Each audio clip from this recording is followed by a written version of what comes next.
কে? ও আপনি আসেন, ভিতরে আসেন। ভিতরে তো ঢুকতেই চেয়েছিলাম আরো 2 বছর আগে, তখন তো মনের দরজা খুলো নাই। এমন বইকে কি করুন? 6 মাস ধরে তো ভালো খেলা দেয়াইতাছো, বাসা ভাড়া কি দেওয়ার নিয়ত নাই? এই তো দিয়ে দিব কিছুদিনের ভিতরেই। কারেন্ট বিলও তো দিতেছো না 2 মাস ধরে, 2 দিন পরেই তো লাইন কাটটা দিব। এমনি এই গরমে এসি ছাড়া থাকুন যায় না, আর এর উপরে যদি লাইন কাটটা দেয় তখন তো তোমার ঘরের ফ্যানও চলবো না।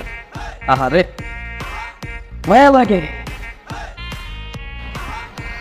সামনের মাসের মধ্যেই সব বিল দিয়ে দেবো, এই মাসটা একটু ম্যানেজ করেন প্লিজ।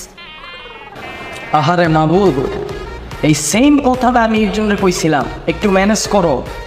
তোমার বাপের একটু বোঝাও, একটু ম্যানেজ করো। 6টা মাস ধৈর্য ধরো। যদি কোনো রাস্তা না করলে আমি লাগলে বিদেশ যাবো গা, তাও তোমার বিয়া করুন। ম্যানেজ তো আর করতে পারলাম না, এখন আর আমি কেমনে ম্যানেজ করি?